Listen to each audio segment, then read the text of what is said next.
Hello everybody, Ashes101 here, and welcome back to another episode. Now today,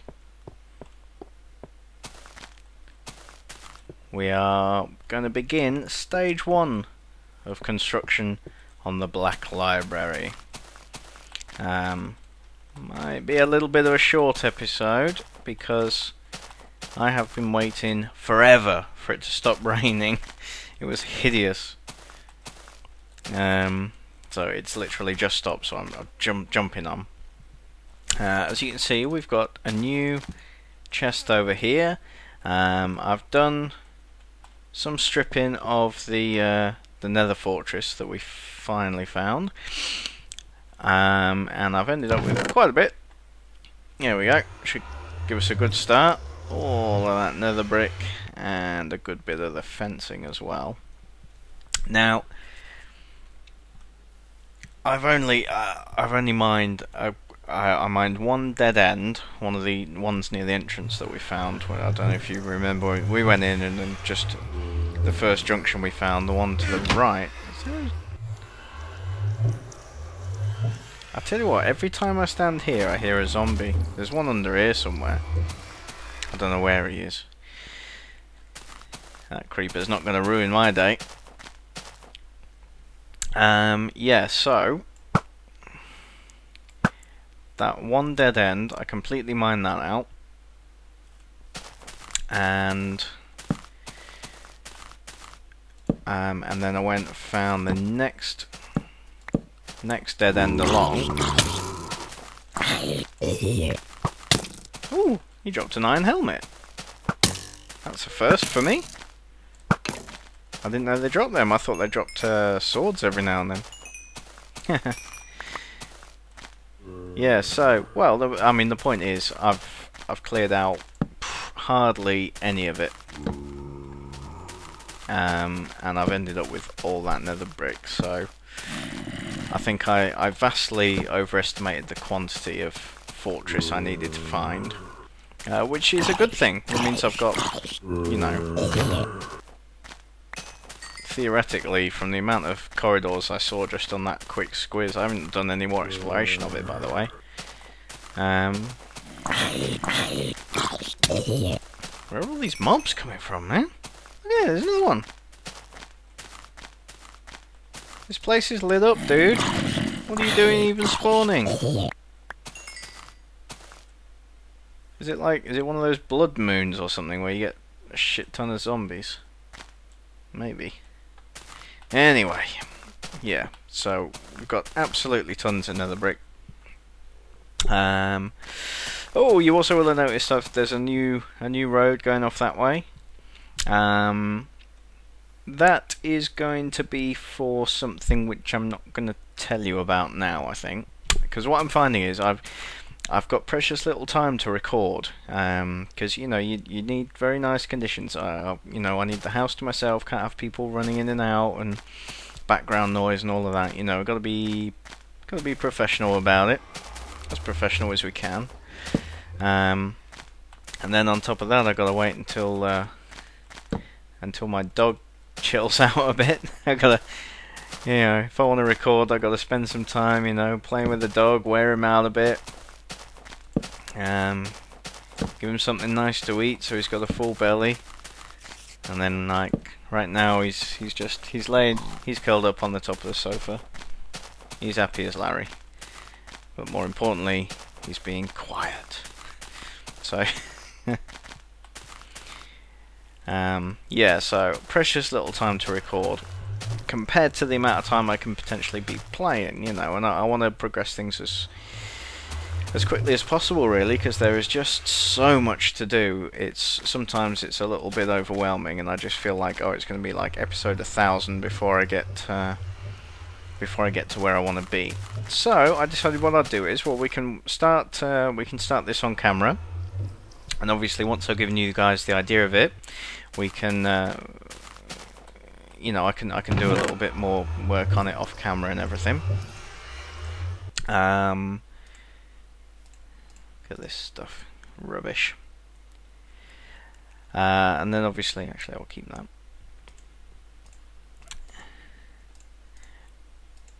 Yeah, and then obviously I can get a lot more done that way.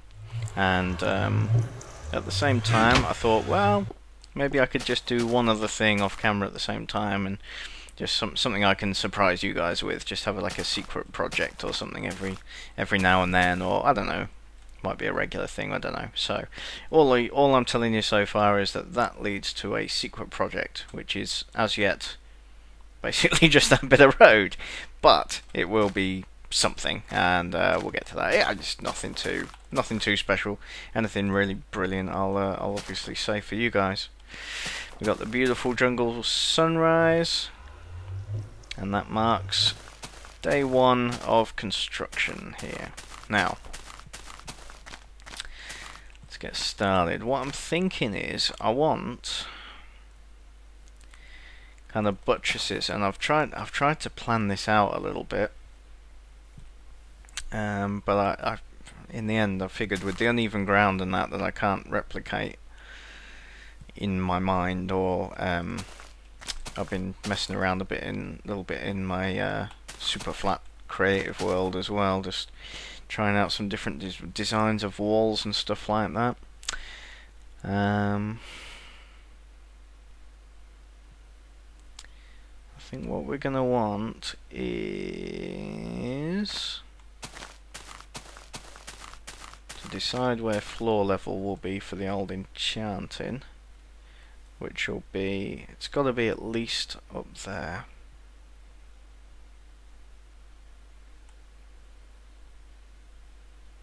At least.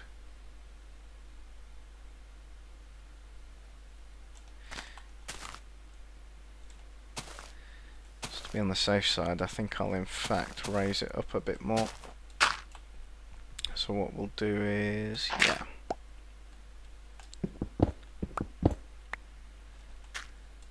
Yay! First bricks laid. Okay, so that's going to be right up here. Yes, that works.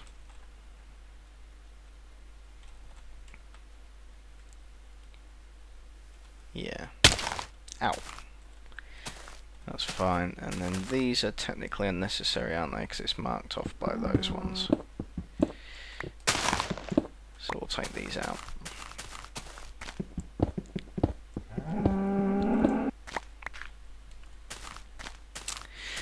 So, I figured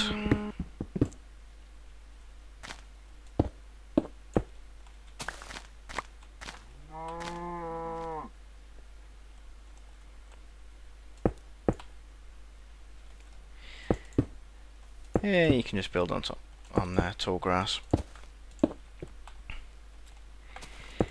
So I figured while I start laying down the first bricks here, we'd have some time together. And I wanted to talk a little bit about 1.3 because it's on the horizon now. Well, it's pretty imminent, but it has been imminent for a while. And there's quite a lot of changes. Definitely some exciting looking stuff. There's a couple of things that are pretty controversial in some respects, and I think mainly to people like myself who have been playing it for a while. And the first one of those is the new enchanting. It just basically looks as though... Oh, take myself up on the munchies. Yeah, it basically looks as though rather than being level 50 for your maximum enchantment, it's going to be dropped down to level 30. And it looks as well that it's going to be easier to get to level 30. I read that sort of about the first half levels are just as easy to get as like level 1, and then after that you need progressively more XP to level up. But I mean, not that difficult to get to level 30 now. So I think the main controversy is from people who've been around for a while and thinking that it's going to make things too easy. I don't know, but someone, I can't remember who it was now, but someone made the good point that really changed my mind on it, and that is that as it stands at the minute, to get to like level 50 or whatever, to get a decent enchantment, you've pretty much got to have a mob grinder. And you know, while they're more and more common these days, it shouldn't have to be necessary, really, because I mean, essentially what you're doing is exploiting one of the game mechanics, and you shouldn't have to do that just to get a decent enchantment on something. And then, you know, obviously if you want to, yeah, this is pretty tall here, nice. Yeah, and then obviously if you want to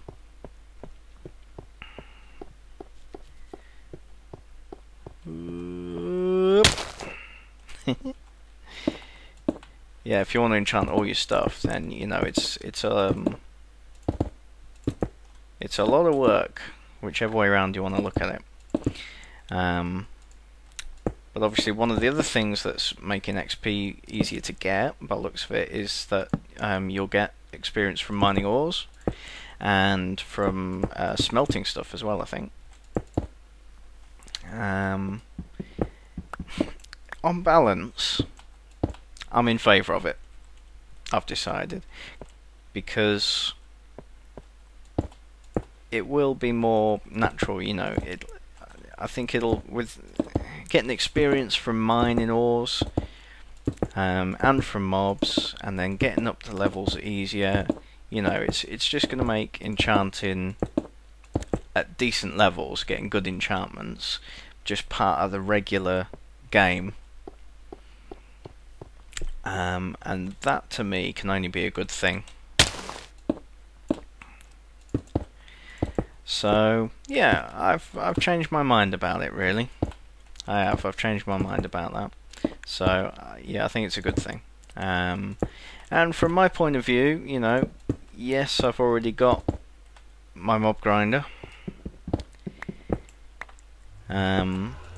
So you know, really, all it's going to mean for me is that I spend less time just standing there, or you know, going AFK while the skeletons build up, and then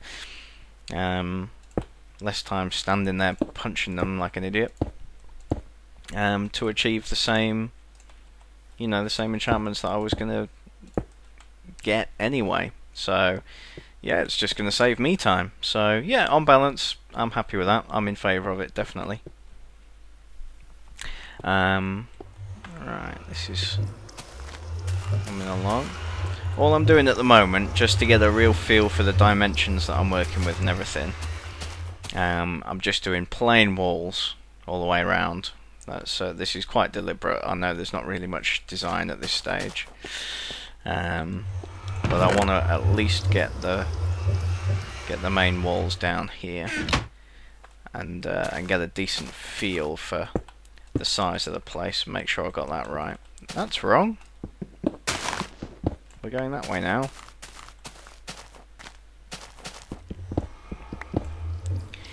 So that leads me on to the second big thing, in my opinion, out of this update. And that is the trading with villagers. The idea of currency. We've got this emeralds as currency. And you can trade with the villagers, give them stuff, and they'll give you emeralds, and you can use these emeralds to buy things off them. Different professions offer you different things, and will only buy certain other things off you. The thing I'm skeptical about there is that they will buy off you quite easily renewable resources, stuff like wheat,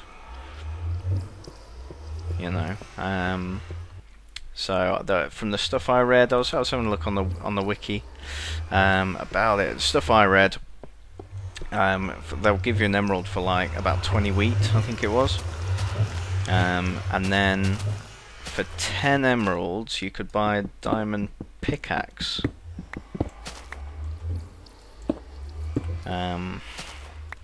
Now it's really not difficult to get 20 wheat together.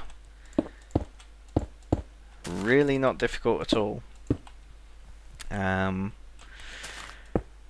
Oh, and the other thing I saw as well was, I was thinking, because one of my favourite foods is melon. But obviously, as it stands at the moment, to get melons you basically have to find a mine shaft, because that's the only place where you can find melon seeds. But what I saw was the farmer dudes, and one of their things that they sell will be melons, slice of melon. And well, that's it. Once you got one slice of melon, that's it. You're set. And I thought, oh, great, you know, yeah, I can get melons going. But then I thought, oh, well, you know, in my last world,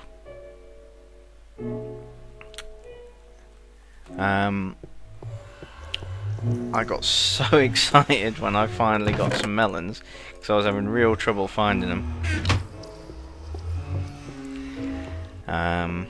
And yeah, it's going to take a little bit of the special feeling out of it, of that sort of achievement, you know, for me.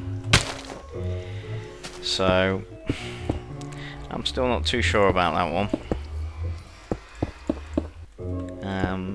But I can definitely see where they're going with it, you know. I can see the logic behind it. I don't doubt that for 1 minute, because what you've basically, you know, you got to appreciate that you've got people who are just coming into the game and everything like that, and it's just, it makes the game a lot more accessible, I think, for a lot more people. So I can definitely appreciate that sort of stuff. I just hope it doesn't make the game too easy.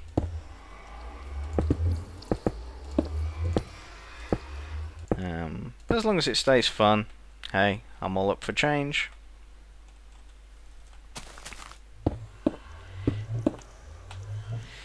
Just gonna want to go there. Whoops, went up too high with that one. Yeah, so there's some other stuff coming in, but that stuff I don't think I'm too bothered about.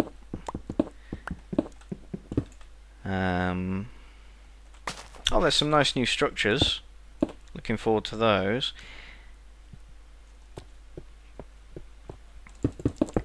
In fact, that's one of the reasons why I haven't as yet gone off to look properly for any villagers, because I'm waiting for 1.3 to come out, basically. Oh, that just looks silly. Yeah, I thought I'd wait for 1.3 because there is there's these new jungle temple things that look really cool.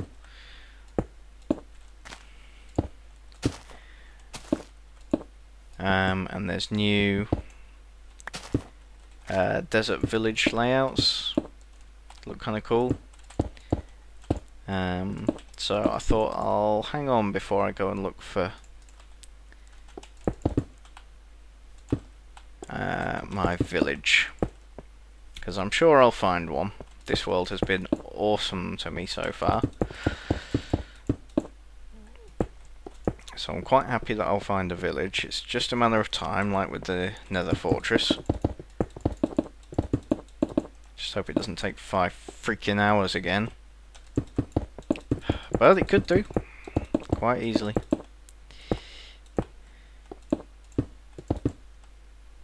Oop.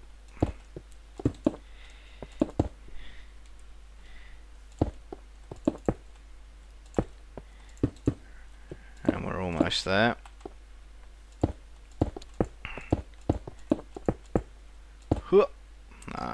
You don't want to be there just yet. It's the roof I'm having main trouble figuring out what to do with. Well, I'm thinking here. Alright, right, let's check this out from the outside, just get a feel for dimensions. So I'm thinking for the outside down the bottom here, I'm thinking, if you know them, like buttresses. So building it out a bit towards the bottom here. But I'm not sure how far up they want to go. Anyway, I'll call it here, guys, and I'll see you next time.